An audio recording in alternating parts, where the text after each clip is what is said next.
the daily wake up. Visualize your future, behave in ways needed to create your future, execute your new behaviors to fulfill your mission. We are mission chasers. Good morning, gentlemen. My name is John Vickers, and this is the Daily Wake Up. I'm the owner of Explosive Performance Academy and creator of the Courageous Men program.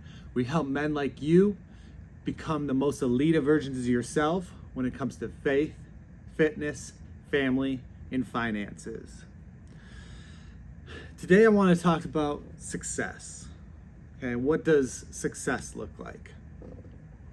So most people, including myself in the past, have thought that success just comes from a magic pill, right? Like success is just,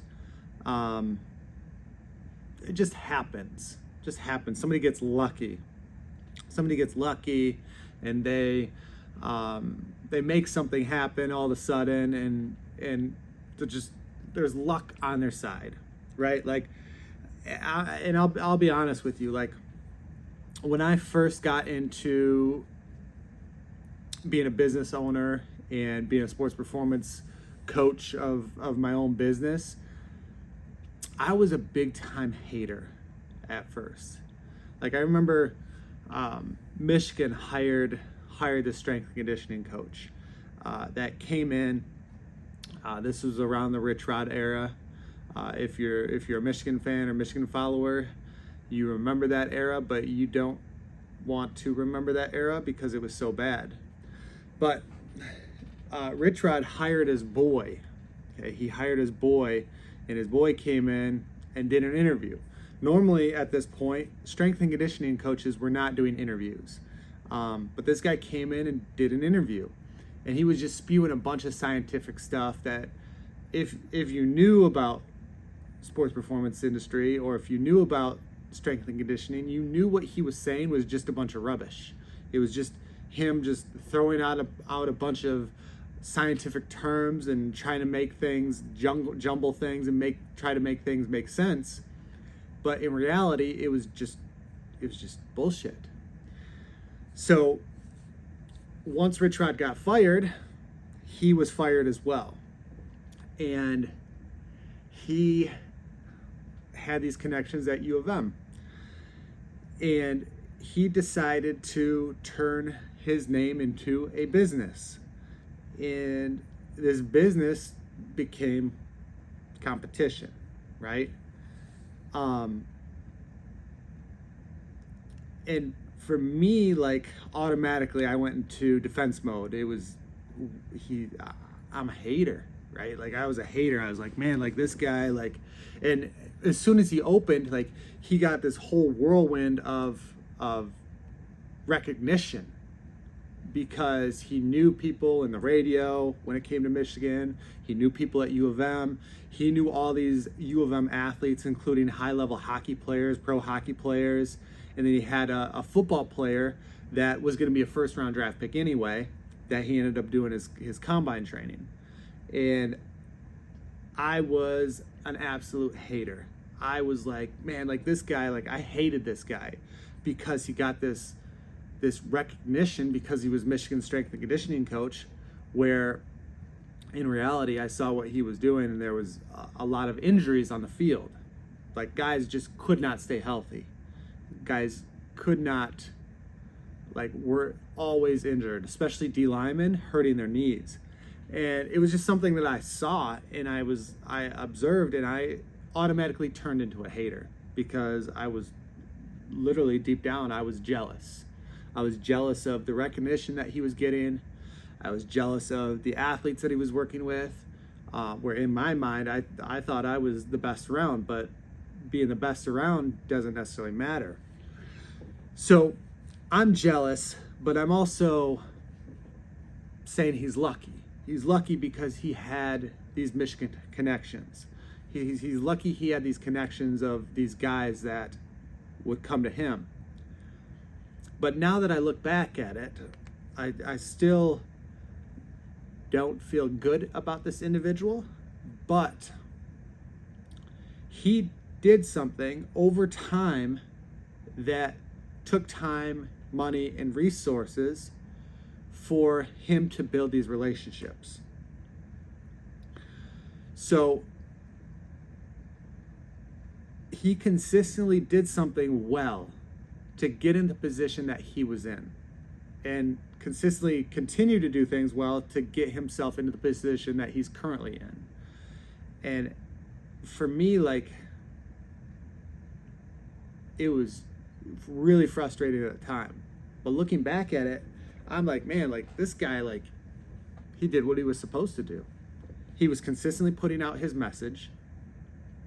He was consistently getting people to buy into what he was doing, whether it was good or whether it was bad. He had to market himself, and he used every avenue that he had to market himself and to continue to market himself. Was he good for the industry, especially in this area? Nah, absolutely not, because there have been multiple athletes injured.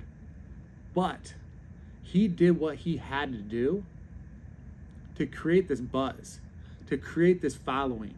He created a culture of not only athletes, but also coaches that followed him that thought he was the best ever.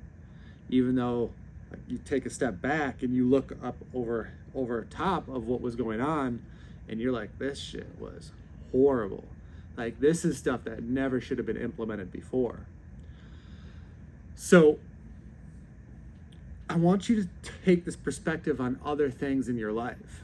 Like, what is it that you're hating on and you're thinking that people are achieving when they're not necessarily putting in the work, or at least they're not putting in the work that you don't see, or they are putting in the work that you don't see? Like, there's a lot of places where people have become successful, and there are a lot of haters because they didn't see the work that was being put on underneath everything. Like, the people that have become successful are the ones, the magic pill, right? So this is your magic pill right here. The magic pill, the magic explosion of something happens because somebody is doing something over and over and over and over and over and over and over and over again. It's not just a one-time thing.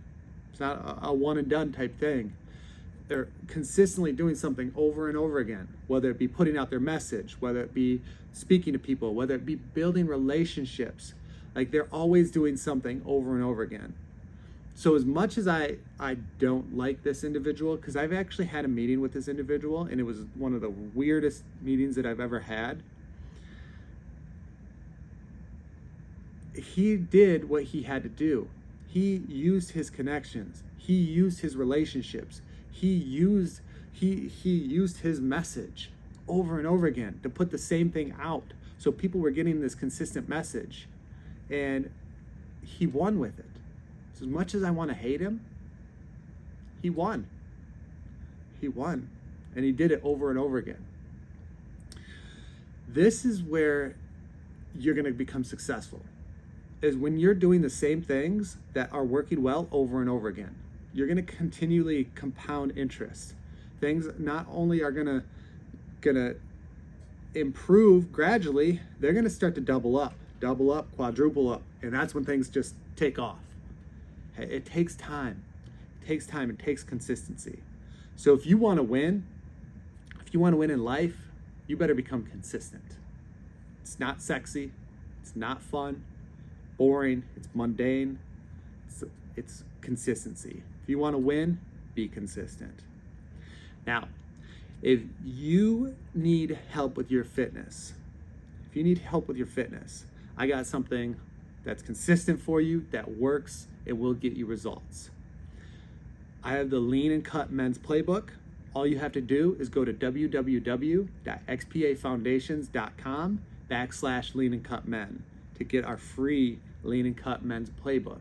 So go to www.xpafoundations.com/Lean and Cut Men. That's all I have for you today. Make sure you go out and chase your mission every day.